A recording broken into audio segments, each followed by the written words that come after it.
we have to be that same LA Galaxy who was really like a warrior, who, in the first whistle, you can feel us being, there.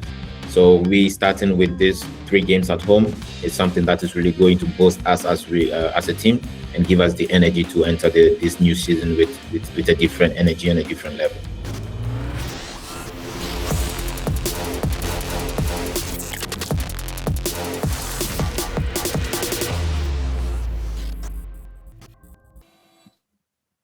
Hello, welcome back to the All Out Soccer Podcast. Myself, Jeremy, my co-host Joe, we're 2 football fans talking about soccer. We're previewing the LA Galaxy this week. We had the privilege of being joined by their star winger, Joseph Paintsil, one of the killer P's, a projected player for the Ghana national team this summer at the World Cup. Chat starts around the 10-11 minute mark of the video, the timestamp linked in the description, both in podcast and video form. We're going to recap the end of what was a very challenging 2025 season for the Galaxy and look ahead to 2026 before you hear from Paintsil, the man himself. Joe, what a weird year they had last year. Yeah, I think it was a bit of a hangover, wasn't it? I mean, winning the MLS Cup without your star player, Ricky Puig, obviously injured, him being out for the whole year, all this expectation and kind of pressure to defend your championship. And unfortunately, didn't go to plan. I mean, they were second bottom in the conference standings. Just a really, really poor start. I think they broke the record for not getting the points they needed, but they did turn it around a little bit, restored some pride. And I think now that they've had that experience and they're going to build this offseason knowing that Puig isn't going to be back again until 2027, I'm sure it's going to be a lot better. Trivia question. What game in the MLS season did they win? What was their first win and what game number last year?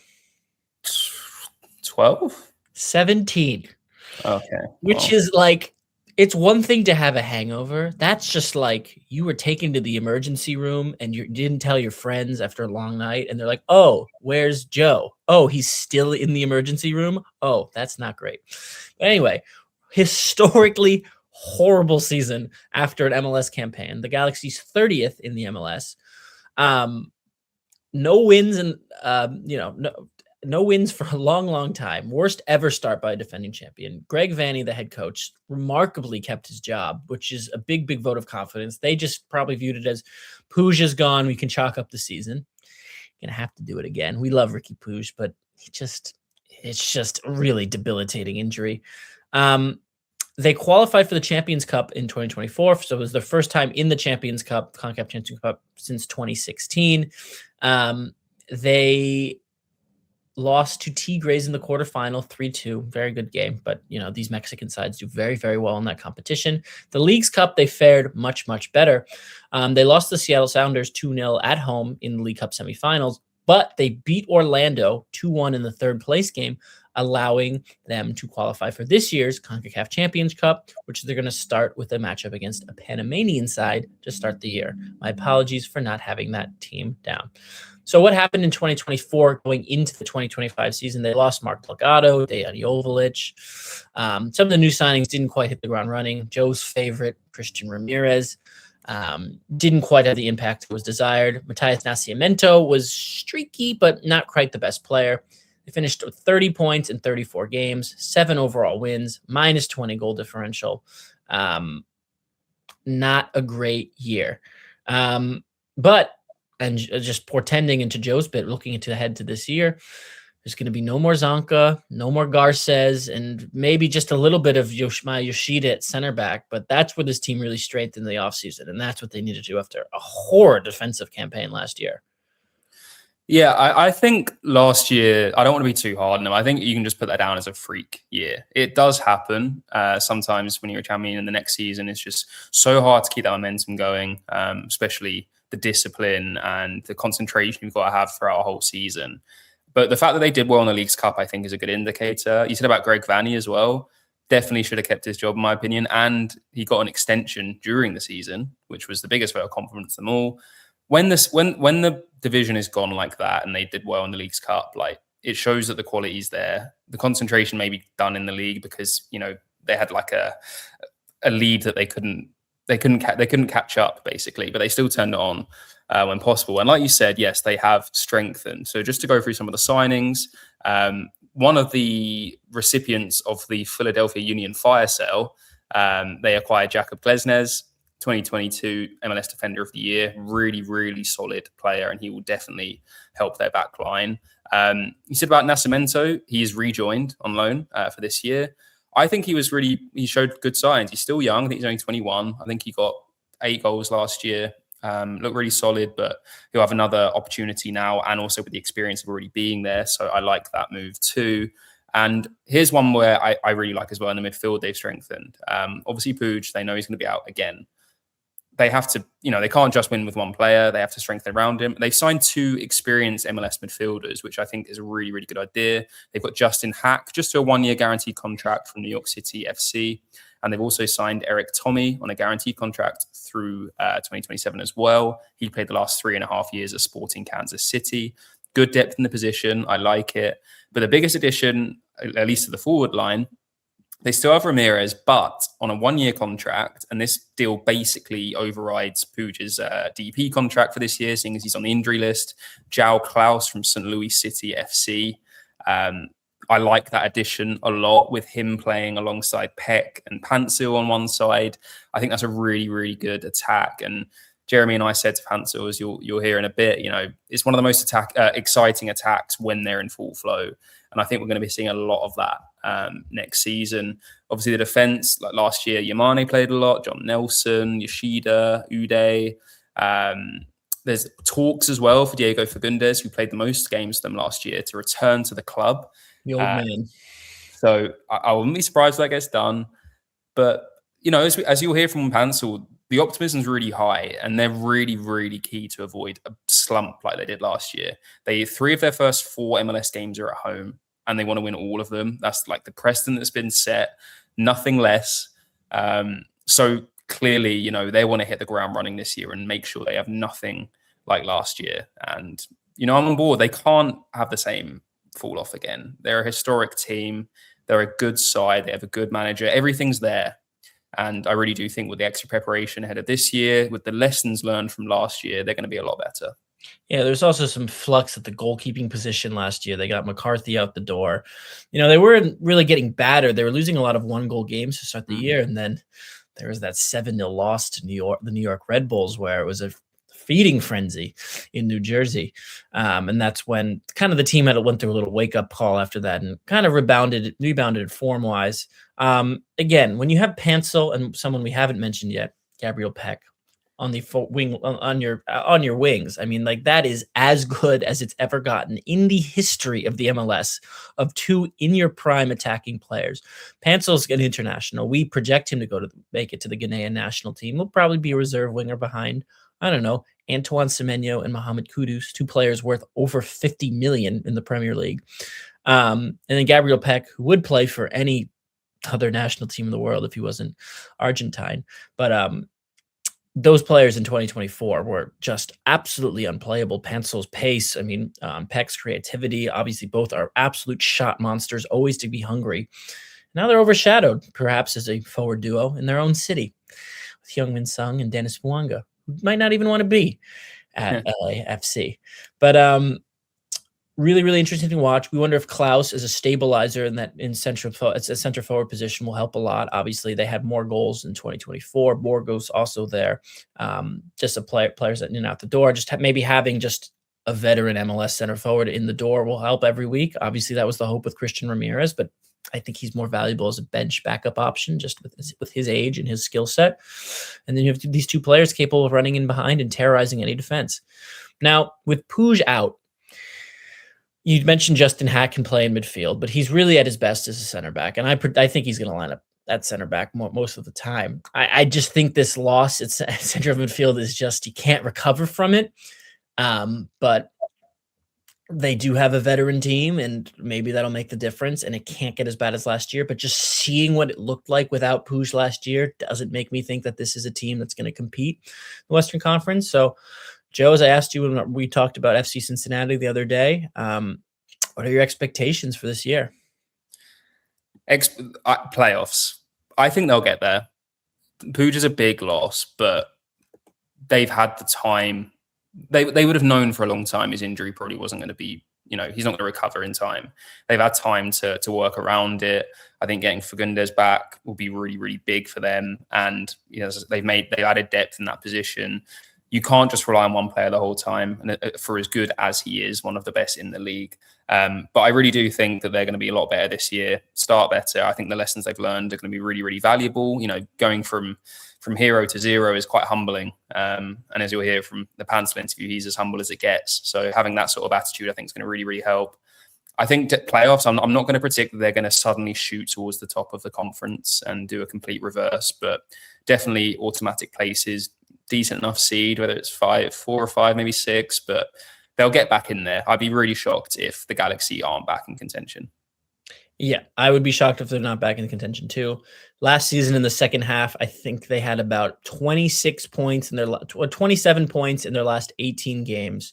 If they can replicate that over a full season, we're talking low to mid 50s. That's, I think, going to be just enough to make those top automatic places, the top 7, which I think should be their aim. And then once they're in there, you have the game changes to make anything happen. I think if they lose to a very, very good Western Conference side, someone like Vancouver in the first round or second round, there's no shame in that, but I think they have to be there. And now they did backdoor themselves into the CONCACAF Champions Cup, and stranger things have happened. I think make a run that of the League's Cup, sneak into a semifinal and see what happens. That's my lay of the land. Well, if they can win third place in a really disastrous season, what can they do if they can get the ball rolling? We'll see. Obviously, load management, like I said, I believe that they prioritize that once other things are out of the window. But yeah, I'm excited for the Galaxy. They're a historic team, probably the most historic and most recognized MLS franchise. Yeah, long term, of course, obviously Miami has the headlines right now, but it's tough to not see them doing well. And I think they'll be back. For sure. I mean, this is annoying, but the league is a better place when the LA Galaxy, the team of the MLS, the teams of the 2000s, is doing well. Someone had to say it. Yeah, well, it's fine. My years of enjoying Toronto and Giovinco, etc., are long gone at the moment. But Josh Sargent, he's come. All right, so that's it for our recap and preview of the 2026 LA Galaxy season. And now we're going to turn to our conversation with Joseph Paintsil, a lovely, lovely individual, and we wish him nothing but the best. We're calling from the All Out Soccer podcast from Mirror Football. We're joined by Joseph Paintsil of LA Galaxy. How's your training camp going so far? Going good. Everything is on point. Training hard to try to make this season a good season for all of us.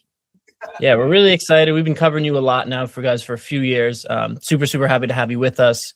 I want to talk about some off-season moves you guys made. Obviously, you signed a couple of defenders to your team, Jakob Glesnes, Justin Hack. These are players you've played against in the MLS before. We're curious if you have any specific memories that come to mind of playing against these guys. Yeah, I think I've played against them before, but normally I always remember me playing against the team. But as an individual, it's a little bit difficult to, recognize and all this kind of thing. But I think I played with him, but I don't really know how I can really explain how and all this kind of things. But I think we've played together, and they are really good players, really amazing players that they are also part of the team now, because in every season there is always gonna be some changes that needs to be done so that can strengthen the team, and they coming in is also really going to strengthen our defense and also our midfield also. So it's really important that we have them there, and they feel much more comfortable, and they are doing really amazing job also. Yeah. And this depth now, you guys have a few more players. Do you think this will allow you to compete both in the MLS and the Champions Cup this year? Obviously, last year you guys had a good run in the Leagues Cup. Do you think you're going to be able to compete in all these different tournaments you have this season? Yeah, we will, and that's our aim, to compete in every tournament that we find ourselves in. Especially we have a game that is, I think, next week, the Cup game. So it's a step-by-step thing, we just take each game step by step, because it's a long run and a long season for us. we playing in the cup game, in the list game, in the maybe list cup or something. I don't really know. But since we have this opportunity, we have to make good use of it. And they coming in is really going to strengthen us in terms of defensive, in terms of attacking, in terms of protecting the midfield and everything. So I think this season, with what we have and what we have now with the players, everybody is really comfortable to lead the team and to make sure that this team make progress in this competition ahead of us. Yeah. Joe, I'm going to pass it off to you for the next one. Appreciate it. You just played in a preseason friendly against the Chicago Fire, right? Am I correct? Yeah, that was at home, right? That was on Sunday. Yeah, that was on Sunday. Yes. And you just acquired João Klaus from St. Louis City. I think he got an assist in the game. Obviously, you lost, but it's an exhibition, so not the end of the world. But what are your first impressions of him joining the line, and how do you think you can link up together next season? I'm really happy having someone who is really strong on the ball, someone who is really strong on the air, someone who's also really intelligent, also in finding spaces for us, because he has played against us before. So he knows the kind of players we are, and we have played also against him. So we know the kind of player he is. So this is not something that is really going to be like a long-term thing that is we are going to find each other and find the solution and everything. And as you can see, when Peck scored the goal against Chicago, it was from me to him, and then to him to Peck. So it's something that we've done it before, and he coming in, he's really good in mixing it and just making it perfect also. So we having him is a really like a good thing for us, because as we wingers, I love to run, focus on what I need to do, and he being there, he's going to do whatever he needs to do of scoring goals and everything. So we having him in the team is perfect. Yeah, and of course the MLS is the main focus just for now, but there is another tournament in a few months, the World Cup. Ghana have qualified, so congratulations. I was just wondering, where do you feel like you are right now in contention to make that squad, and what would it mean for you to play at the World Cup for Ghana this summer? I feel good. I feel really like there's nothing for me to be worried, because I've always been improving myself in clubs and also in the national team. So I have nothing to be really worried about. If something is going to happen, then it's just on their end, whatever that they want to do. But it's not going to be like the last 3 years that something happened through all this kind of whatever that happened in the past. And I don't think it's going to happen again, because this time, and with my season that I had with LA Galaxy, it has been an amazing season, scoring 2 digits every season, winning the MLS Cup 2 years ago. That was last year. 2 years, 2 years ago. Yeah. Always having like a 10 goals, 11 goals, and some assists. It's something that is really like important. So me being one of the almost the wingers that is really scoring goals in the national team, so I don't think there will be any possibility for me to be out, or for something fishy to be happening. But I feel much more comfortable that I'm in a comfortable lead. For me, it doesn't matter the playing time, because the World Cup is based on 28 players, I think, on 27 players, and these 27 players are the players that the coach is going to call to represent Ghana. So all players that are there are really important. So me having some minutes, or maybe doesn't have to play 1 game or doesn't have to play 2 games, I have to be ready always on the field whenever I'm given the chance to prove myself and to prove to the world also. What did you make of the World Cup group when the draw was made? You're in a tough one, I think, with England, which is my nation. So hopefully we can still be friends. And Panama as well. I mean, what did you think of that group? Yeah, it's a solid group. It's a group that we think we can make good use of it and have some points and just go to the next stage, because now you cannot really detect. The football is football. You don't really know what will happen.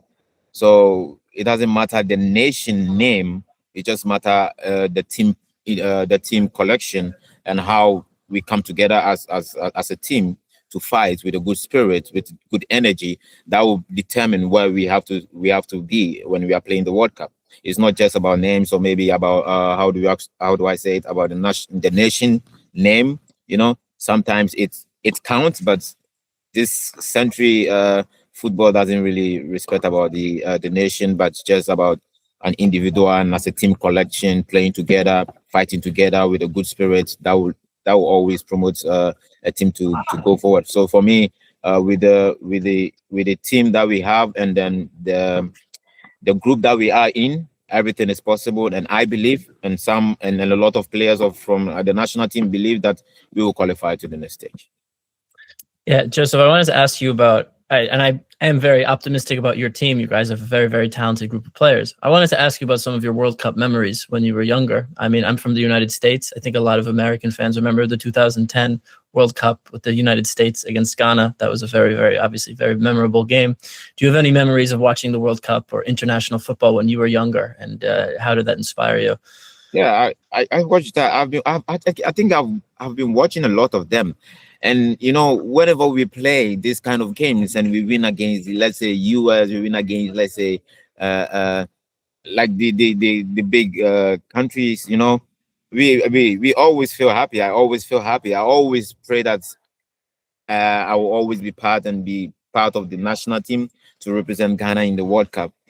And now that it's my turn, I just need to say a big thanks to God, because it's a long run. Since I was a kid, I always dream of also playing in the World Cup. Seen it on the telly, seen the chaos and the fight, and with us and Suarez and all these kind of things. It's something that makes football really fun, and football also something really important. So for me, it's really important that those years I've been watching this kind of players like Ronaldinho, Neymar, Zidane, Ibrahimovic, this kind of players. It's such an amazing thing. So I think like 2020, is it 2012, right? Or 2011? The Ghana versus the US. Yes. That was 2010, yes. 2010, and I think we played one in South Africa. Also, I don't know if it's 20. That was the Uruguay game. Yeah. So those kind of memories always reflect. So especially we even playing against the US some months or a year ago in a friendly in the US. You guys really give us what we deserve. But yeah, it was really fun always playing against the United States, because we have a lot of Africans and Ghanaians also living here in the United States. So it's always fun to always come back and just give them what they deserve. You've played against a lot of these American players in the MLS. Obviously, the World Cup is going to be here in the US. What do you think of kind of soccer in this country, in the MLS? American players, do you think like the talent is there? It's kind of underappreciated on the world stage. Do you think people are going to be impressed with like Team USA from what you've seen and the Americans you've played against? Yes, this is something huge for America. This is something huge, not just for America, for also the MLS. This is something that is going to bring people together and people to also recognize that MLS and football is really something that is really enjoyable to watch and enjoyable to also participate. It's going to bring a lot of people to realize that football is something that is really appreciated in Europe and needs to be appreciated in the United States, because United States is one of the strongest country also. So we having a lot of nations coming in to play the World Cup, that will really give those people like, oh, what are they going to do? What is this World Cup? They're seeing a lot of players, and England being there, all these countries being there, is gonna make the United States MLS really go higher, because it's something that is really going to promote also the league as well. And to talk about the US players also, I think they are really in a good form, and it's really good to be part of all whatever that they are doing to also showcase themselves. And I think they also have a strong team, especially most of them are playing also in the MLS team. So I think it's gonna be something really good. At least I will be seeing some of my mates that I've played against before. So I think it's gonna be something really good to be there, to have a taste of it, and to play against them. Yeah, we think it's going to be really, really cool. And it's our job, obviously, to cover the MLS and make sure the MLS is getting the coverage and care it deserves. And the star players like yourself are really covered in the news. And my last question for you is, and before I pass it off to Joe, is I wanted to ask about another star player in your team, Gabby, and, kind of the seasons you guys have had the last 2 years, the Killer Peas down the wing. You've now been with him for a few years now. what have you learned about him as a teammate, and what has he taught? And has he taught you, and gotten a better Joseph Paintsil on the field just by playing with him? That's really something that I really like about him. Everything about him is about God. Everything about him is about God. And I'm also someone who is also, and my mom has also really trained me to also be part of everything that's really around, God. So me having that connection with him is something that is really massive, because we always try to talk about our religion and just share it on the platform so that people can also know exactly what it is. And off the pitch, I don't really see Gabby too much off the pitch, but he's married, and he has his also personal things with his wife and family. So sometimes we do how someone to talks and everything, but he's really amazing person. And me playing with Gabby has really makes me improve so much, because he has, with his style of play, has also made me try to also change some things in terms of me seeing things and just run into the space, because he's someone who really have that kind of vision of giving that perfect passes, also just like Ricky. So me having him in my team has really improved me, and he has been giving me a lot of assists, and I've been also giving him some assists. So it's something that we have built together. And whenever we are training, we always try to do our best to always make sure that we do whatever that it means, even if it's 1,000% for the team. Whenever they need us in a critical situation, we just need to step up, me and him. And now that clause is also in, we have to step up, including Royce and the rest of the team, to step up and just do what we have to do. So playing with Gabe is something that is really amazing, and he has really made me grow. And yeah, I think we are going to grow together till I don't know when we are no more, or we are no more in the club. Yeah, I always say when you two are having a good game and having a good match, you're almost unplayable against any defense. It's really, really exciting to watch. Joe, I'll pass it over to you. Last one. Yeah, you said about obviously players needing to step up this season. I was just looking at the start of the season, and I think 3 of the first 4 MLS games are at home. How important is that to make a really fast start and set a tone? This is really important for us, because this is something that has really never happened, or maybe it has happened, but not with us. So we having this opportunity is something that we have to take it really serious, because we playing 4 games or 3 games in a row at home. It's something that we have to take and just win all these 3 points and all the points that is really ahead of us, because we have to be the same LA Galaxy that we were 2 years ago, or 2 years ago. We have to be that same LA Galaxy who was really like a warrior, who in the first whistle you can feel us being there. This is what we have to do. And I think we, the players and everything, and the staff and everyone, is really happy with what is ahead of us, with the 3 games in a row at home, that we need to just take all these 9 points no matter what. We have no, we have to do it no matter what. We have to take these 9 points, and then whenever we go away, we just do whatever that is possible to also take a lot of points there, because taking points home and taking points away is really important, especially for the playoffs. So we starting with these 3 games at home is something that is really going to boost us as a team, and give us the energy to enter this new season with a different energy and a different level. Yeah, and it's going to be a busy season with you guys. Obviously, the 3 competitions, the World Cup, there's going to be a break from the MLS, so there's going to be a lot of games on both sides. So that fast start will be really important. We really want to thank you for taking the time to speak with us on the field and now in the room, 2 locations. Really appreciate it. We're rooting for you. We said whenever you guys are on up front, it's one of the most fun forward lines in the MLS I've ever seen. You guys have all the skills, all the assets to have a really great season, and we're going to be rooting from you. I'm over here in New York, and we're cheering you on. Thank you so much. Thank you so much for having me, and God bless you guys also. Yeah, to you as well. Have a good rest of your preseason. Thank you so much. Thank you. Thank you.